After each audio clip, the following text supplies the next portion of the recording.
Hi friends, Andhra king తాలూకా cinema ఏ విధంగా ఉన్నది, నా రియాక్షన్ ఆ సినిమా మీద ఎలా అనిపించింది, ఆ సినిమా చూసిన తర్వాత నాకు ఎలా అనిపించింది అన్నది ఈ వీడియో చూసి తెలుసుకోండి. Let's dive into the video.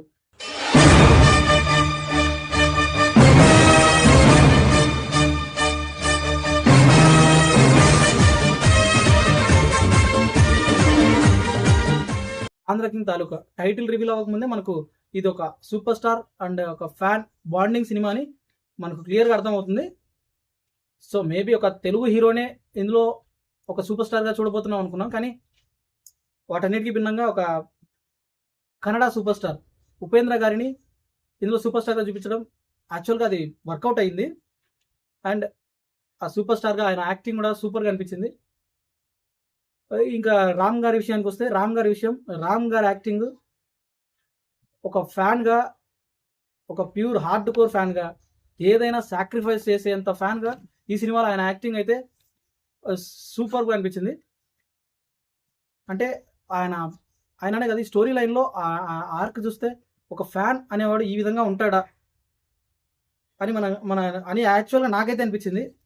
ఇలా ఒక ఫ్యాన్ ఉంటాడా అని. యాక్చువల్గా ఫ్యానిజం చాలామంది చేస్తారు. ఒక ఫ్యాన్ అనేవాడు ఎంత ఆ హీరో కోసం ఎంత దాకా వెళ్తాడు అనేది మనకు ఈ సినిమాలో కొద్దిగా ఇన్డెప్త్గా చూపించారు. ఆ ప్రీవియస్ సినిమాలు మనం చూసుకుంటే ఒక వి చిత్రం కానీ, నేనింతే సినిమా కానీ, ఇవన్నీ ఒక సినిమా బేస్గా రన్ అయినా కూడా అందులో ఒక ఎపిసోడ్, నేనింతేలో ఒక ఎపిసోడ్ మాత్రమే ఉంటుంది ఇలాంటి ఒక ఫ్యాన్స్కి. ఆ ఎపిసోడ్ అయినా కూడా మంచి కంటెంట్, ఒక ఫ్యాన్ గురించి కరెక్ట్గా చూపించారు. అటువంటి ఒక ఫ్యానే క్లియర్గా అటువంటి ఒక ఫ్యాన్ మీద క్లియర్గా ఒక మూవీ అంతా తీస్తే ఎలా ఉంటుందో అలా అనిపించింది.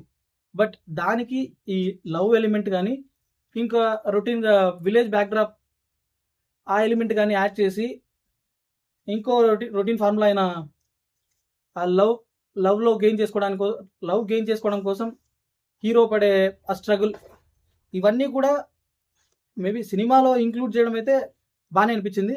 ఎందుకంటే ప్యూర్ మనకు ఒకటే fan and super star cinema చూస్తూ ఉంటే మనకు కొద్దిగా బోర్ అనిపిస్తుంది.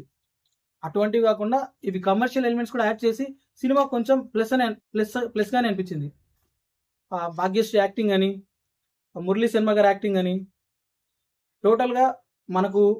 టోటల్గా నేను ఈ సినిమా చూసినప్పుడు okay, decent cinema, one time worth watchable అనిపించింది.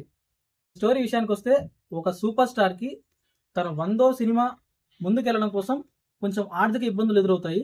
ఆ ఆర్థిక ఇబ్బందుల నుంచి ఒక అజ్ఞాత వ్యక్తి తనను సేవ్ చేస్తాడు. ఆ అజ్ఞాత వ్యక్తి ఎవరు అని ఆ సూపర్ స్టార్ తనని వెతుక్కుంటూ వెళ్తే ఆ అజ్ఞాత వ్యక్తి తన ఫ్యాన్ అని, ఆ ఫ్యాన్ తన కోసం ఏమేం చేశాడు అన్నదే మిగతా స్టోరీ పరంగా ఒక సింపుల్ లైన్లో ఉన్న దానికి యాడ్ చేసిన ఎలిమెంట్స్ అనేవి కొంచెం బూస్టప్ చేశాయి.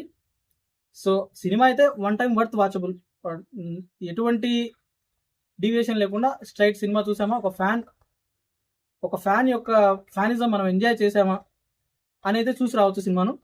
నాకైతే ఈ సినిమా ఓకే అనిపించింది. సో ఇలాంటి వీడియోలు మరిన్ని చూడాలనుకుంటే నా ఛానల్ని ఇప్పుడే సబ్స్క్రైబ్ చేసుకోండి. And thanks for watching guys. Cinema చూసిన తర్వాత ఇంటర్వ్యూలో ఒక పాయింట్ అయితే నాకు కొంచెం ట్రిగర్ అయ్యాలనిపించింది.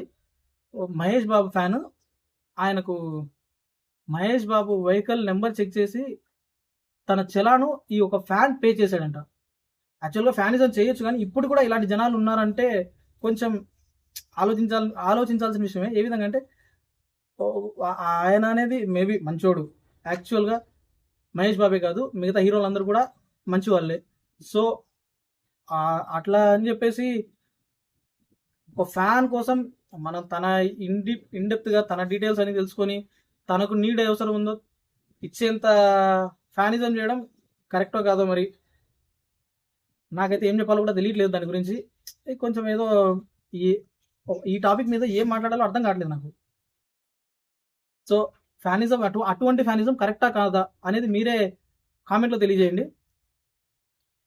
అండ్ ఇలాగే ఉంటే మన ఫ్యూచర్ ఒక ఫ్యాన్గా కాకుండా ఒక కామన్ ఆడియన్గా తెలుగు సినిమాని చూడాలా, మేబీ కొందరు ఫ్యాన్స్ లాగా చూస్తున్నారు కదా, వీళ్ళ గురించి మనం ఏం చెప్తాం అనేది మీరు ఒకసారి కామెంట్ సెక్షన్లో మీ అభిప్రాయాలు కూడా చెప్పండి. So that's it for today guys. ఈ వీడియోకి అయితే ఇంతే. So thanks for watching.